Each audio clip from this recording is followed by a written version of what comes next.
Hello and welcome to another episode of Samantha Sutherland TV. I'm your host, Samantha Sutherland, and it's very, very, very good to see you here.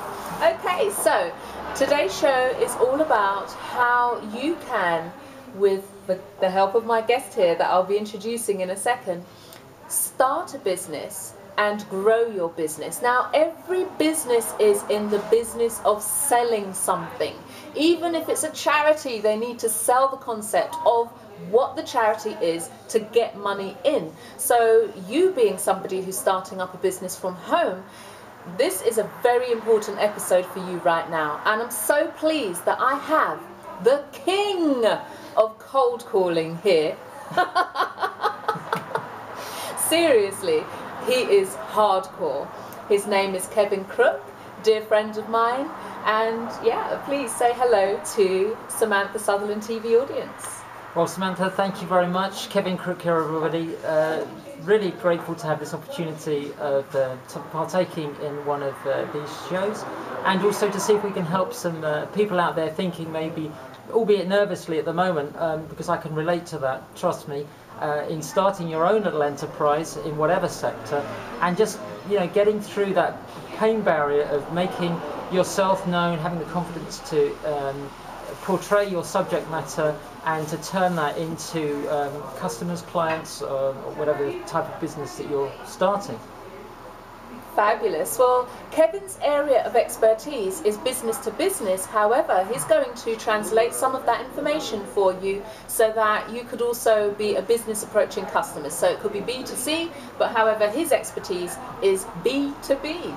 All right, so let's get started. Now, Kevin here, he's like a lot of people, come from the space of being an employee for many, many, many years.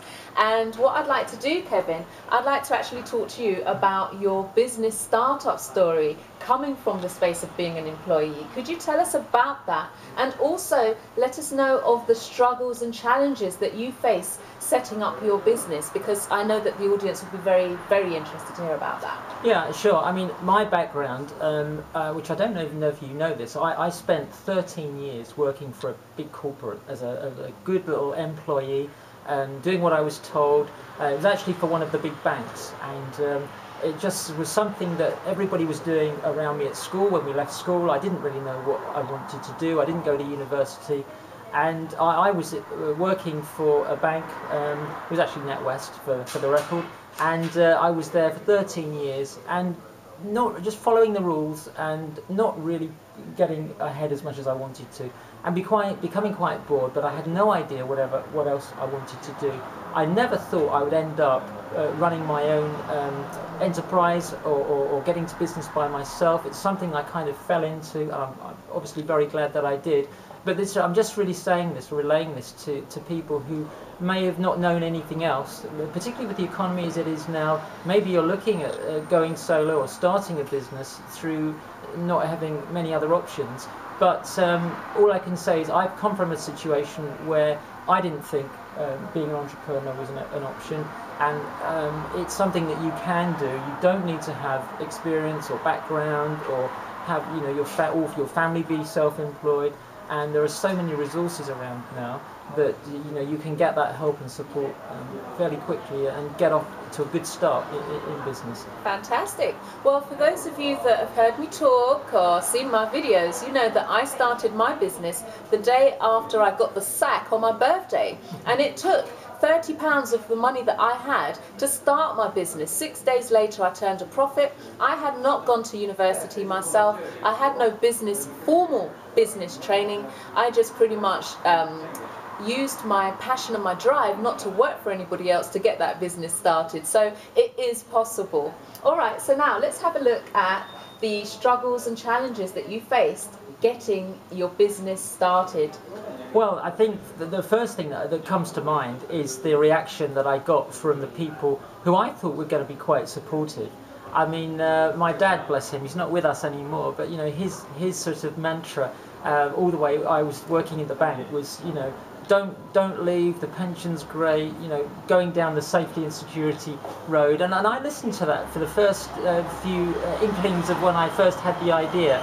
And you know, I thought that was just coming from a protective kind of background, so I thought, well, until you're really certain about stepping into the future, maybe that was the best advice. But then after 2 or 3 years, I really was thinking, well, I don't want to just get to the end of my career and only have played the safety and security card, because that's going to just lead to a consequence which I might look back and regret. And so there comes a point where you do have to look over the precipice and decide, you know, are you going to jump or are you just going to stay there? And as I say, with the support these days, you know, taking that step is probably a lot easier today than it was 20 odd years ago when I was in this, well, sure, I'm going to tell you, it's not about 20 years ago, it's about 10 years ago. But 20 years ago, when I was kind of at the start of not really being happy with the career, the corporate path. But once I had made that decision, the immediate challenges were the fact that I was leaving a perfectly well-paid employed situation with a salary. So I had to step away from that, and that's something that, you know, viewers might be considering to whether they want that security of taking that risk. You know, if there is no opportunity, then I guess that makes it easier for people. There's less to lose. But I walked away from a decent salary to go it alone. That was my first challenge. And the second challenge is that I didn't have any capital or money behind me to start my new venture. So that was a little bit scary. And people have often asked me before, you know, how much money do you need to start a business? Well, obviously it depends on what you're going to be doing, and you've got to know all of your costs, as well as being entrepreneurial or having being passionate about your subject matter. And you should really only be, that's an important thing to say, you should only really be in business in something that you are passionate about, because there will be tough days ahead. And that can keep you going if you're you know you get out of bed actually loving what you do.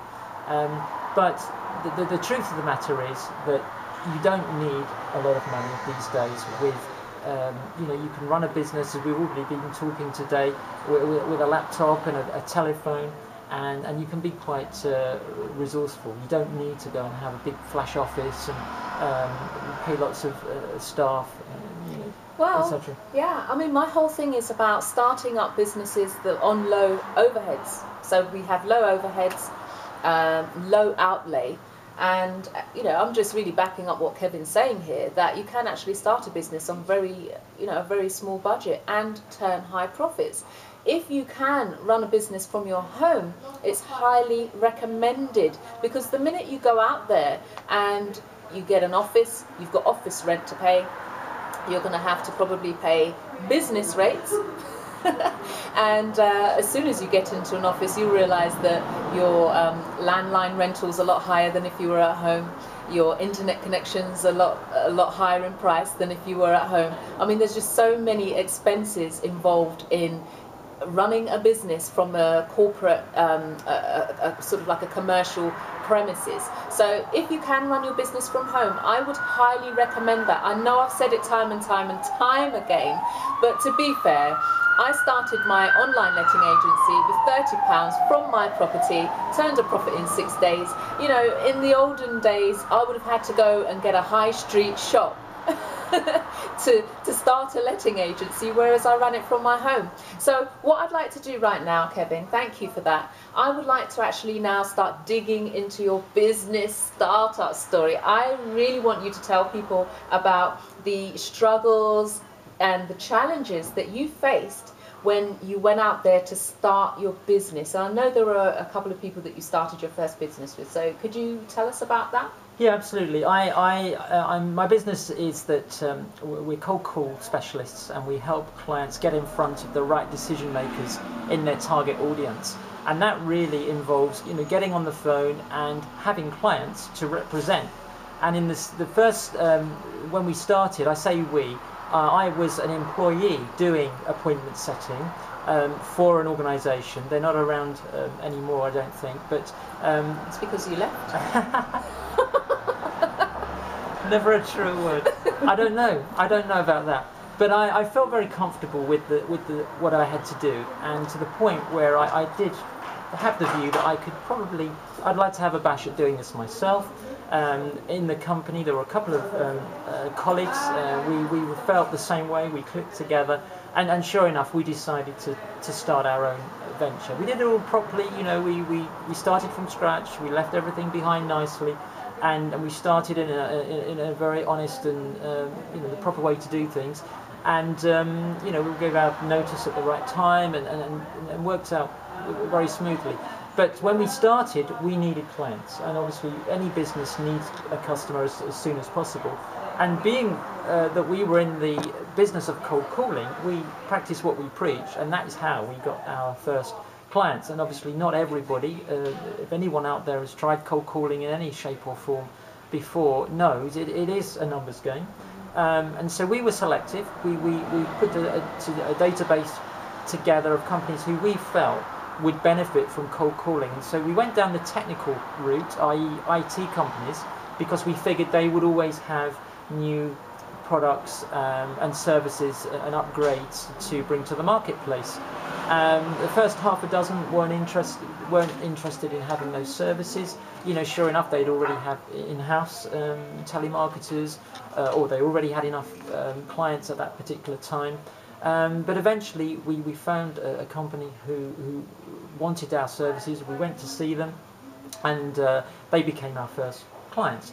And after a while, after a campaign that we did for them, they were they were satisfied enough, I should say, to give us a referral. And from that one referral, they thought that they were just helping us out, but of course they didn't know that they were doubling our client base.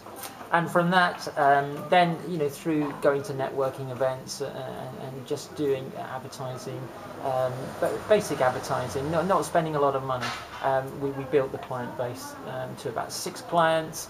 You know, then we finished a couple of campaigns on a couple of them, so we had to hit the phones, did a bit more cold calling, and we built it up to about a dozen companies that some wanted ongoing stuff done, some they were just one-off hits. But once we got the confidence to know that we could generate that business, then it was a question of just making sure we were doing the campaigns properly and that they were happy. So that's really how it Fantastic. So we've gone over the challenges. Were there any struggles at all when you started your business, Kevin? Yes, well, I the first one, which actually still applies, although I hope that I'm a little bit more adept to this now, is that one thing I wanted to stand out from the crowd and to be different, because you should always try to have a USP as to why you're different than the competition. And back then, as there are now, quite a lot of other companies, telemarketing companies, offering telemarketing and appointment setting.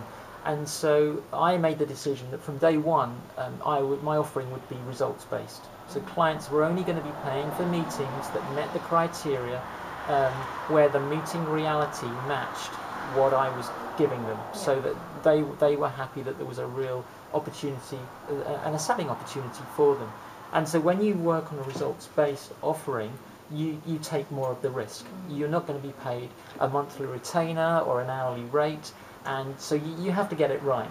And that puts a time pressure on, because you don't know when you're going to complete a campaign. It's all due to when you can get a hold of the prospects and the people you're trying to contact on the database.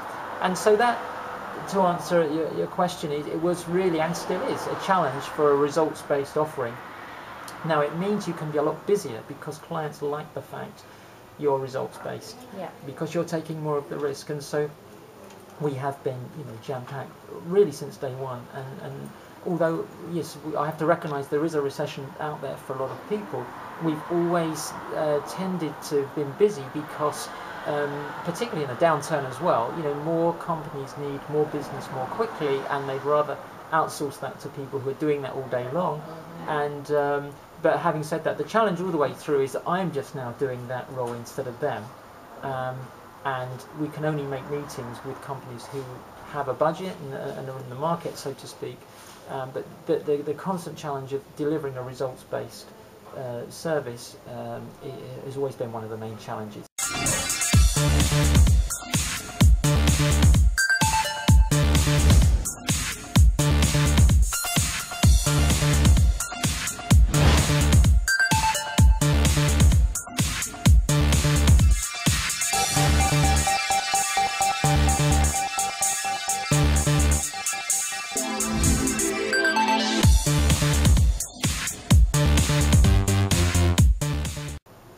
welcome back.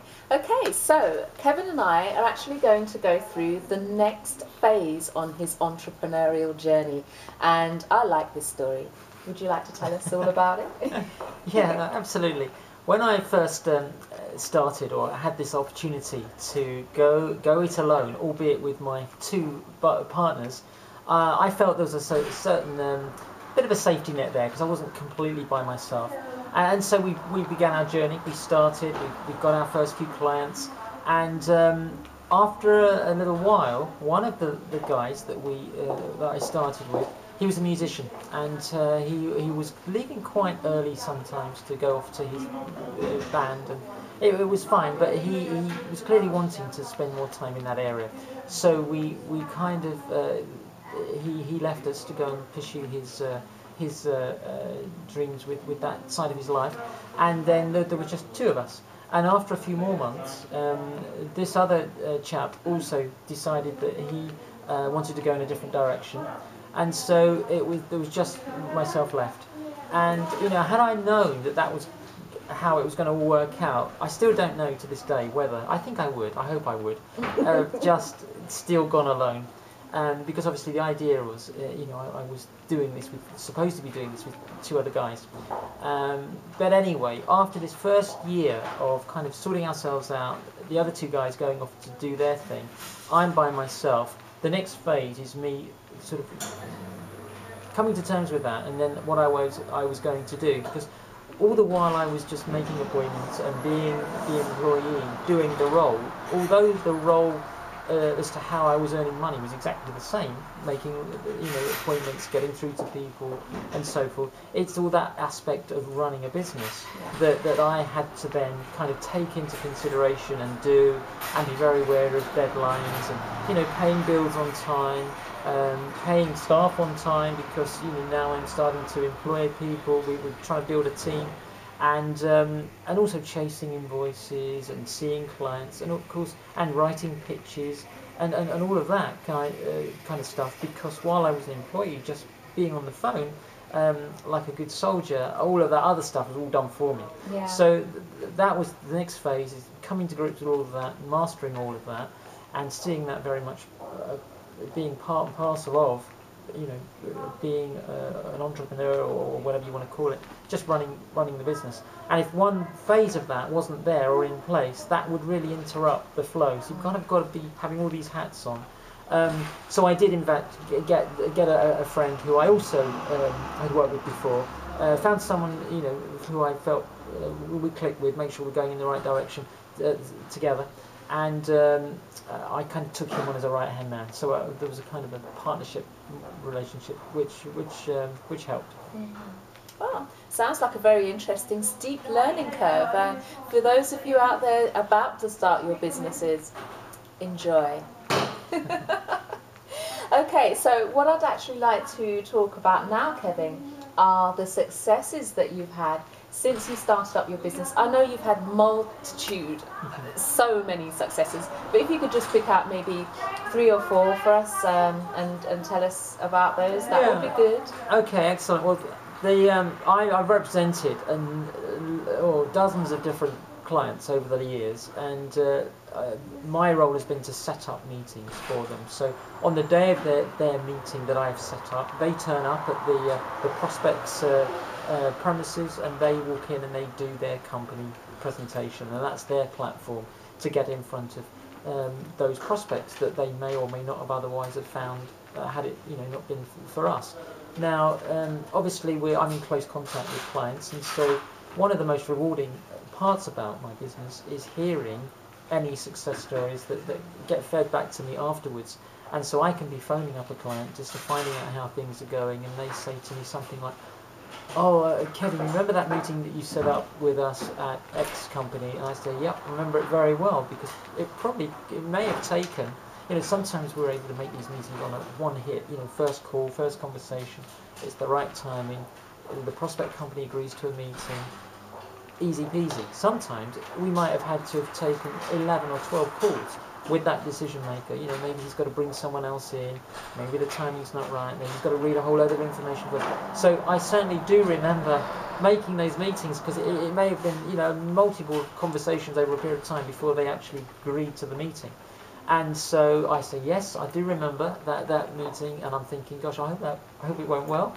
But I know that from the way that he was leading in this conversation that there was a positive outcome, and sure enough, they had won the business. Now, a lot of the clients that I represent, they have quite big offerings. It's not something that one could maybe choose necessarily even in the time that they are with my client. They're going to make a decision on the spot. You know, they would have to go, it might be for, you know, 50 grand's worth of software or more. And so that would then be taken up to, they would need more time to discuss it internally. And so quite often I don't hear about successes until a bit later on, but that's fine, that's the nature of what I do. But really, the big success for me, or the reward for me, is not just the fact that the client won that particular piece of business, which, you know, often ties them in and gives us more work as a result, but the knowledge that that started from a name and a phone number on a bit of paper or the computer screen, and that it was created from nothing. Yes, it's great that they went and did it, and I'd love to hear that, but it's what really turns me on and inspires me, and why I love what I do is, you know, is just creating something from nothing and helping them to have that opportunity that they probably wouldn't have done off their own steam, as it were. So yeah, I hope that answers the question. Okay, that's a good success story. That's why, I mean, there are different clients with different offerings that have gone in and won business, whether it be you know, a few months later or straight away. One or two have done that straight away. Some clients just use that time as doing a bit of a health check, just to sort of make their own inroads themselves, and then they take over the relationship. Sometimes they are going for that. They want to do the full company presentation, and they have walked out with successes. You know, and these, generally the offerings that I make are for sort of big well-known companies, and so, you know, without sort of going into, if people want a bit more depth as to how that was done or how long, then I guess, you know, you're welcome to ask us perhaps after this or at a further stage. But yes, I have had various clients come back to me and say, because they wouldn't continue, and they just value the fact that they're not having to make these inroads and create these meetings themselves. But yeah, we have had some good wins. People ask me about hit rates. It varies all the time, but you know, generally speaking, if you set up a campaign of say 10 qualified meetings at different companies, then generally speaking 2 or 3 of those will turn to business, albeit, you know, 3, 4, 5 months down the line, and that more than sort of pays for the campaign. Everybody's happy, and we get a repeats, and that's normally how it works. Fantastic. Wow. Okay, Kevin, it's going to get interesting from now, because I've put some posts out there on my social media asking for people following the show to actually submit some questions for you. Now, I know that you're business to business, and the majority of the people that have been contacting me, they're business to consumer. However, I'm hoping that you wouldn't mind translating your expertise into answering some of these questions. Yeah, absolutely, very happy to do that. Okay, well, we're going to take a break, and on the other side of the break we're going into the Q&A.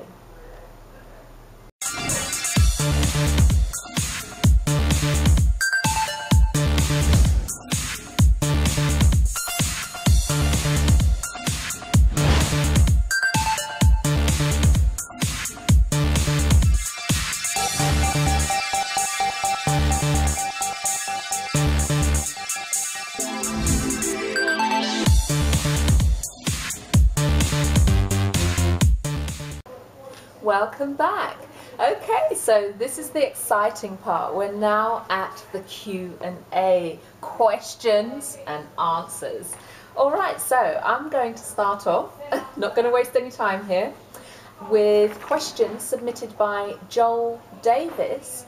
He says he's from North London, a place called Buyaka Buyaka. Joel,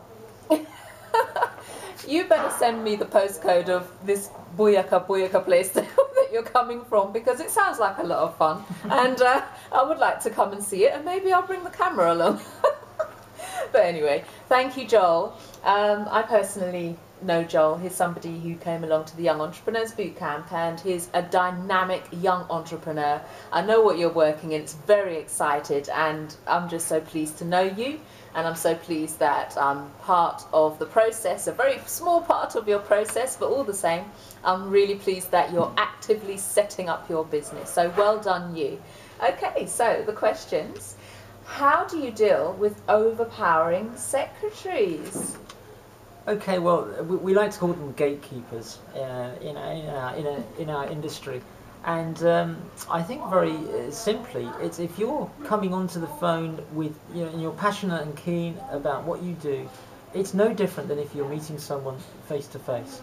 It's taking control, being in control of the conversation right from the minute, remembering you're the one that's initiating this call. So yes, you're right. You don't know. What you're going to get at the other end of the phone, but actually that's the best way to be, because if that person had some knowledge or was expecting your call, had some sort of inkling or anticipation that you were calling, they would have all the ability over you to rehearse what they wanted to say, and you can catch people much more readily and get the truth on the spot. And that's really the whole point of a cold call. People get scared of the cold call situation, yes, because it's fear of the unknown, but actually you always get the truth of what the other person is all about, because they don't have any time to rehearse them saying no. You're catching the people as it is. Just if you stopped anybody and asked them a question, you generally get the truth, because they haven't had. You're getting often the first thing that people say is the correct answer. Okay, so how would you deal with overpowering secretaries in a nutshell? Okay, right. Well, to answer the question, you just have to make them your friend. You're not trying to bombard them with trying to be clever. You're not trying to treat them as an obvious subordinate person. You're giving them all the respect. So you acknowledge the fact that they are the gateway to who you want to reach, and so you're trying to be very, very charming, not overly done, because that can become obvious and annoying, particularly if they tell you a time to call back and you call back, and then you might have to speak to this person 3 or 4 times. So you have to bear that in mind. So you would just say, look, I'm very sorry to trouble you. I wonder if you can help.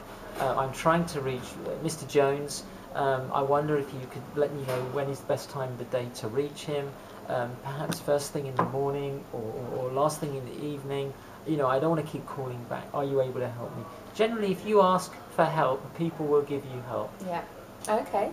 I'd say that's a very valid answer, and the reason I say that is that I was a PA for many years, and people that approached me to try and get through to the person that I was looking after, if they didn't talk to me in a good way, they weren't getting through. It's quite simple. And the thing about it is that a lot of people don't actually realise the power that PAs, EAs, secretaries have, because I say we, I'm not anymore, but I would be deemed as somebody that could advise the people as to whether they should be dealing with certain people or not. So just bear that in mind. Though they may seem overpowering as secretaries, they have been given a certain amount of power, because you could be the 100th person to have made that call in that day. So you want to stand out, respect the PA, the secretary, whoever you're speaking to, and like Kevin's saying, build some sort of rapport with them and relationship, so that you can actually get them to do things that they wouldn't do for other people. So thank you very much for that, Kevin. The next question we have from Joel is, cold calling can sometimes be very scary because you don't know how the person on the other line is going to react. What suggestions do you have to help ensure that I get good results from conversations? Well, I think we've covered this just in the previous answer, and you're right. It can be scary, but it shouldn't be scary, because you're the one initiating the call. Why would you go to the lengths of approaching someone?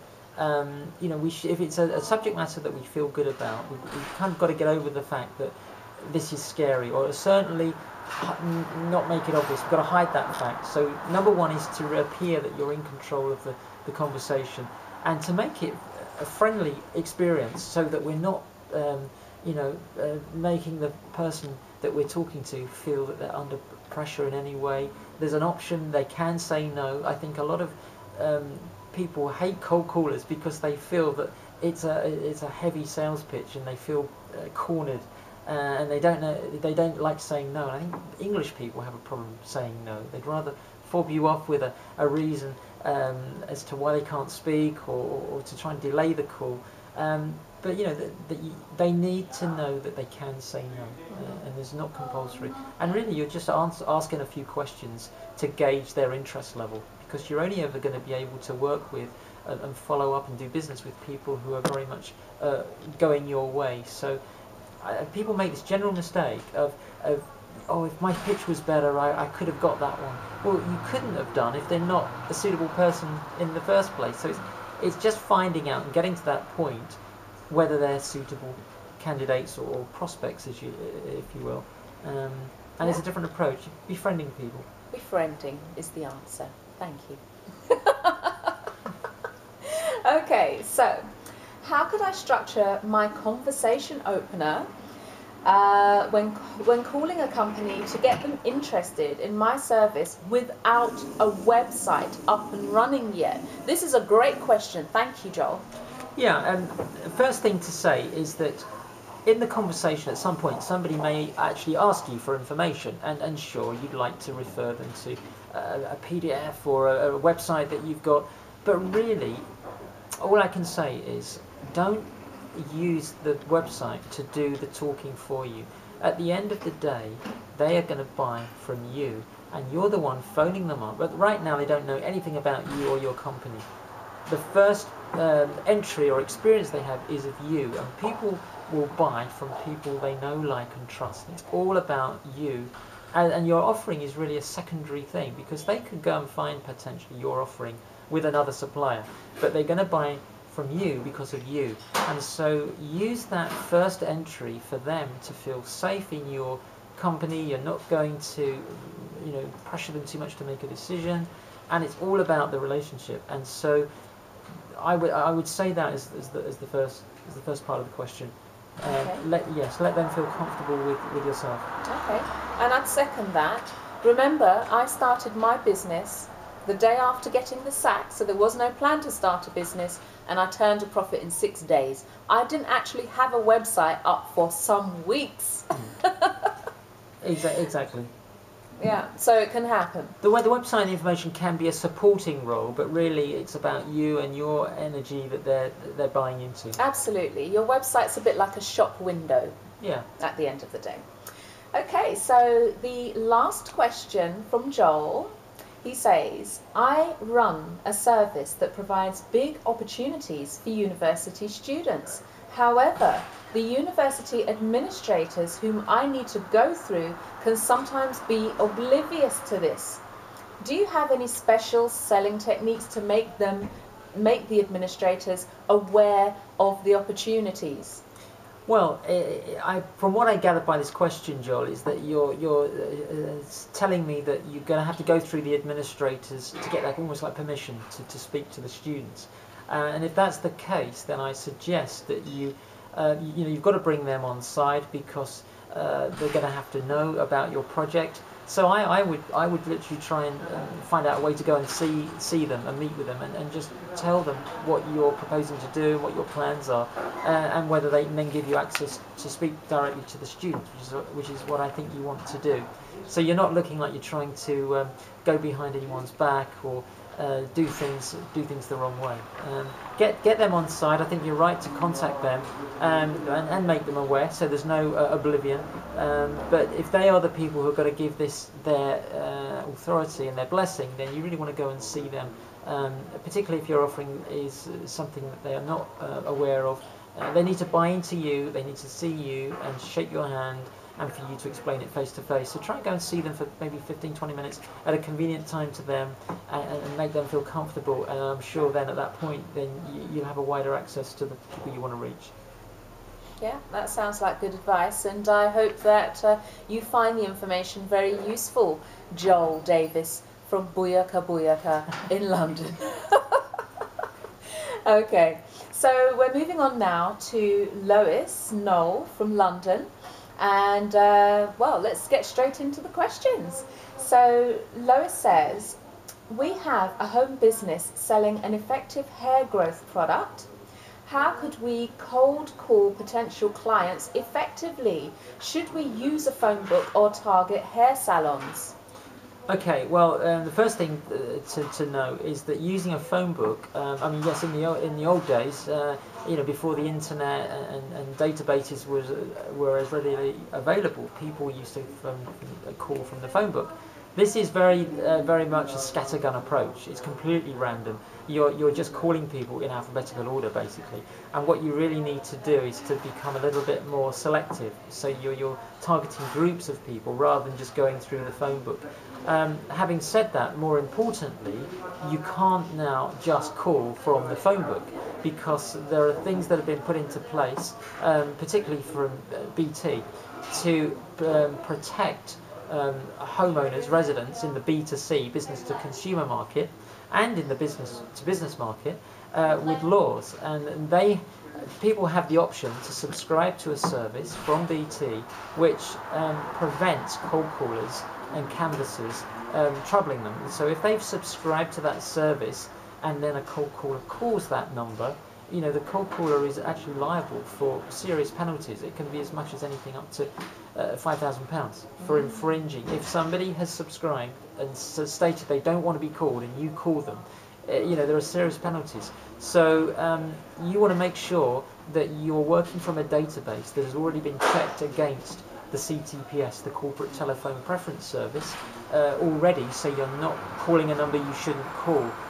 Whereas if you just grab a phone book and call from that, you don't know which of those companies or those individuals, if it's just the yellow pages or the phone book, as you say, you don't know if they've subscribed to that service or not. So you need to know that in advance of the calling, really. Okay, that's very good advice. Right, the next question from Lois is, how much time should be spent on cold calling in order to move our business forward? Well, I guess it really depends on how many calls you can make in the time frame. You could go about it a couple of ways. You could say, make a rule and say, okay, well, this week we need to open up 10 new conversations with potential clients, regardless of how long that takes. So you always know that you've got new potential blood coming into the business. Or you might say, rather than it being a number of 10 people, you might say, we're going to spend half an hour or an hour first thing in the morning every day. We're going to try and open up some more introductions. So it really depends. The thing to bear in mind is that when you're cold calling, you're getting new relationships going. You're building a rapport, and so it's the same thing as if you go to a party and how many introductions can I make? And you've got to look at it really in the same way as if it was face to face. You were meeting people as opposed to just on the phone. So okay. You know how many people you can take on and how many conversations that you might need to have in order to win X number of clients. So work it out on that basis. Right. The last question from Lois is, can you give me some case studies where cold calling turned or improved a fledgling business?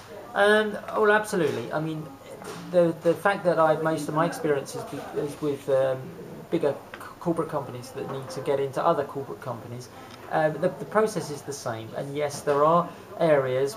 Bear in mind, as Samantha said earlier on, that any business you're starting, you're effectively a salesperson, even though you don't want to be, because you are a walking, talking advert for your business, and people are going to look at you to decide, even unconsciously, whether they're going to do business with you. And so every conversation that you have, when you tell people, even if it's catching up with relations at Christmas, or when a friend says, so what are you doing these days? That's your opportunity. And the minute you start talking about what you do, you are, the light is on and you're talking. So you want to be able to always be an advert, and it's all starting from relationships. But yes, when you make some cold calls and you get people interested in what you're doing. Some of them, it's a numbers game. Some of them will turn into clients for you in the short to mid-term. Okay, so in relation to giving Lois some case studies, is there somewhere online that she could get some information, or I think there might be some data available, I think you say? Yeah, absolutely. There's a statistic that is published every year from the CBI, the Confederation of British Industry, which tracks the sort of national success rate of the industry of cold calling.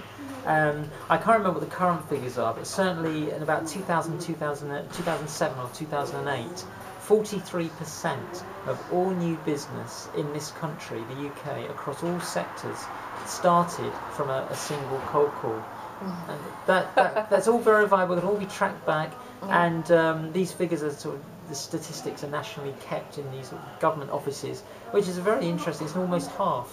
And obviously that led to meetings that turned into big debates, but when you track it all back, it either started from a referral or a cold call. It's a big percentage. Yeah, that really speaks volumes. And I can put my hand up and say, yes, my business was started from cold calls. I had to cold call potential clients to get some listings so that I could go out and rent the properties. That's right. So, yeah, thank you very much, Lois, for those questions, and I hope they were helpful. The answers were helpful.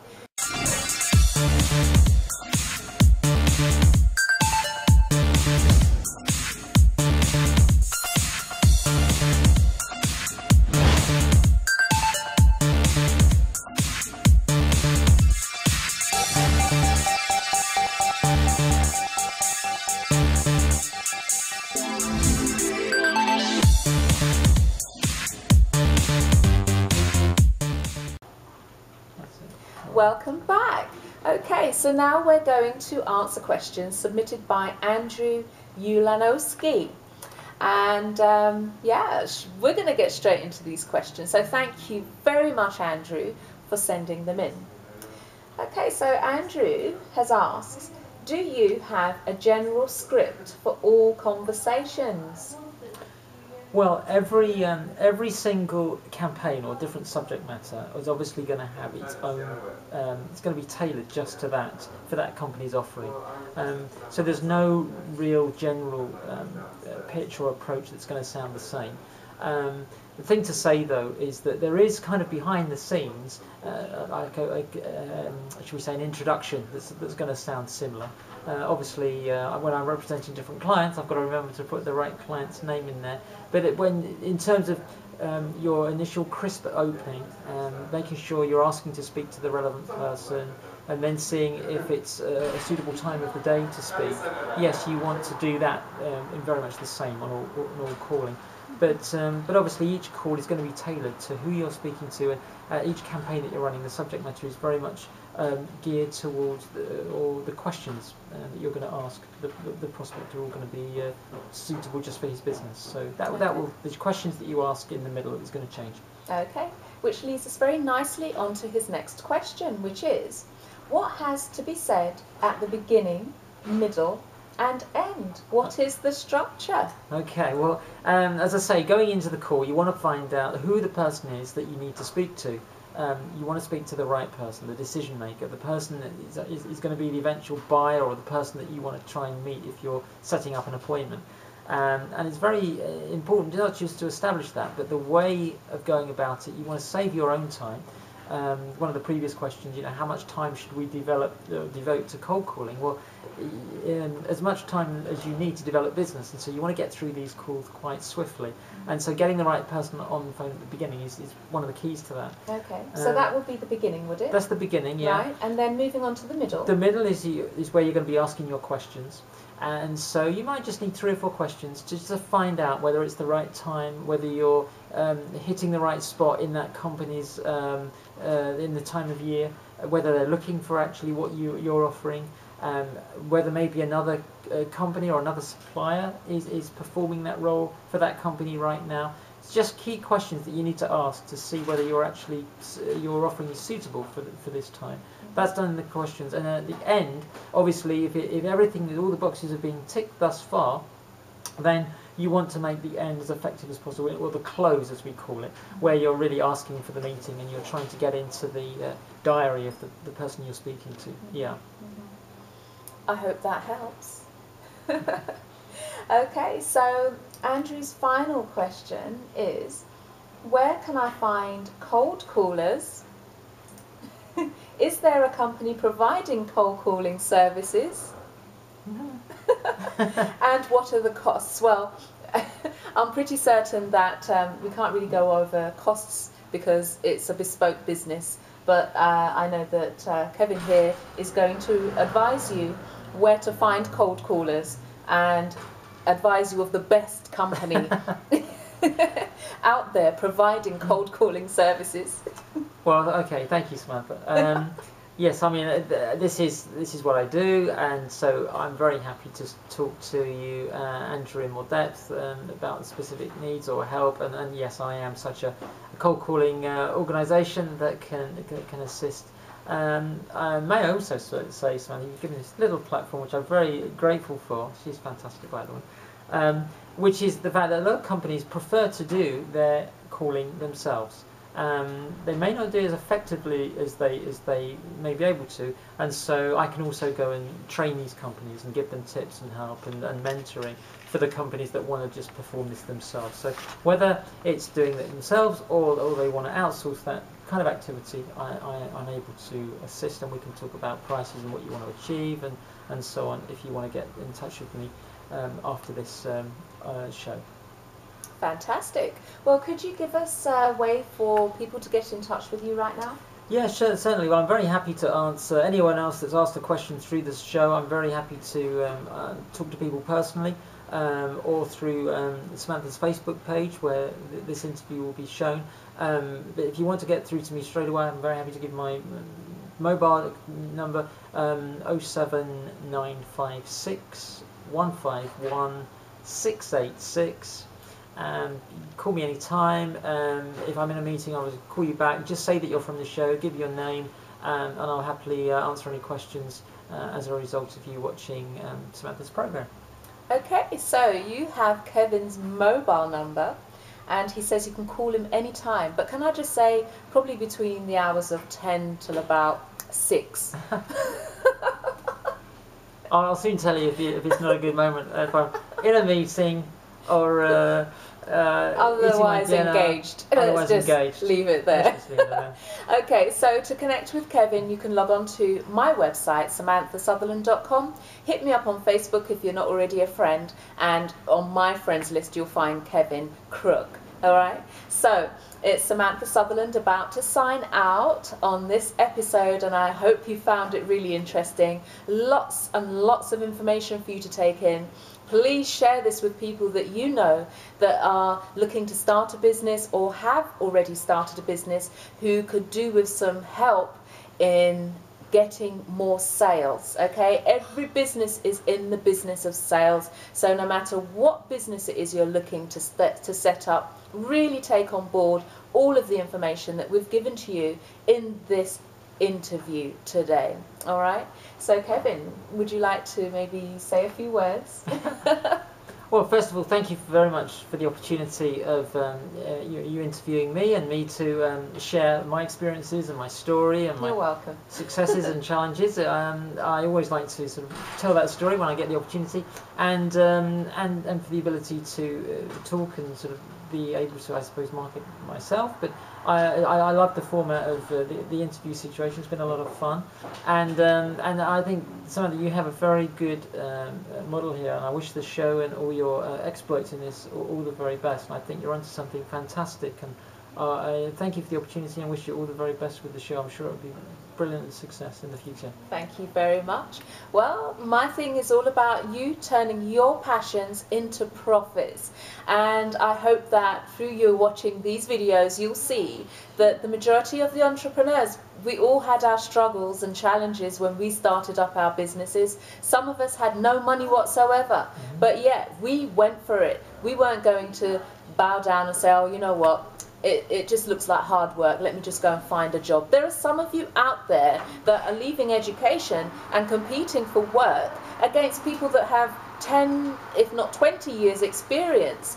The market has changed, but I'm here to let you know that with the tools that you have available to you right now, you can get something started. So go back, if you haven't already seen the at-home jobs video series. There are 30 videos there. Each video, well, I think there's 27 of those videos, have actual business ideas that you can start from home. Okay, and they're all low outlay with low overheads and high profits. My area of expertise is how to turn traditional businesses into at-home businesses. So enjoy, and it's goodbye from Kevin. Thank you very much, Samantha. Goodbye from me. You're very welcome, and I'll see you on the next episode. Bye.